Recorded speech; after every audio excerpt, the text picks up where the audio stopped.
این بانوان زنان هنرمند ناحیه به نام میر سعید علی حمدانی و چورابینی دهه تنتنه‌ها که با ابتکار کمیته اجرایی حزب خلقی دموکراتیک تاجیکستان بخشیده به 30 سالگی استقلالیت دولتی جمهوری تاجیکستان راه اندازی گردید با مسئول هنرهای دستی خود آمدند.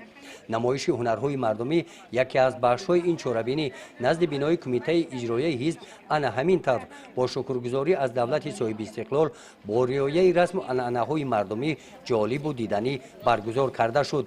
این بانوان با حس بلند وطن دوستی صداقت به کشور محبوبمان در گلدوزی ها رمزهای دولتداری تاجیکستان را تصویر نموده گلدوزی کردند.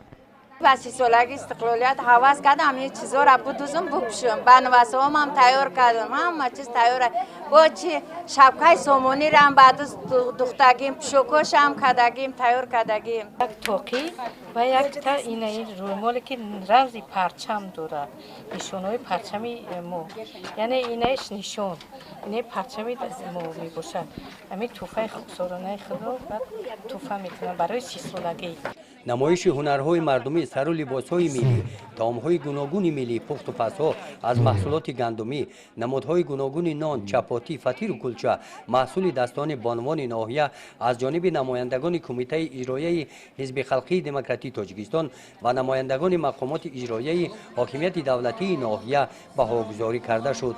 در قسمت رسمی چورابینی بخشیده به 30 سالگی استقلالیت دولتی جمهوری تاجیکستان رئیس کمیته اجرایی حزب خلقی دموکراتیک تاجیکستان در ناحیه به نام میر سعید علی حمدانی اشتراکچیان چورابینی را بخشیده به جشن مقدس ملی تبریک نموده از دستاوردهای 30 سال استقلالیت دولتی جمهوری تاجیکستان تحت رهبری حزب خلقی دموکراتیک تاجیکستان سخن کرد.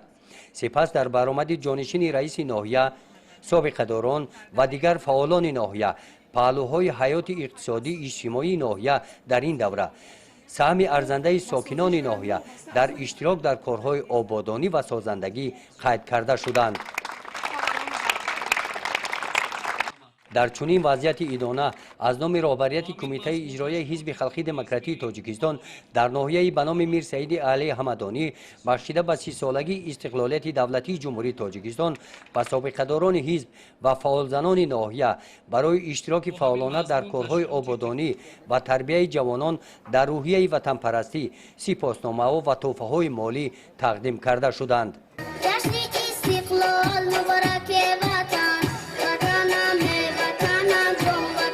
در قسمت جنبسته چورابینی هنرمندان قصر فرهنگ ناحیه با برنامه جالب کنسرتی ترنمگر 30 سال استقلالیت به چورابینی حسنی انجام بخشیدند.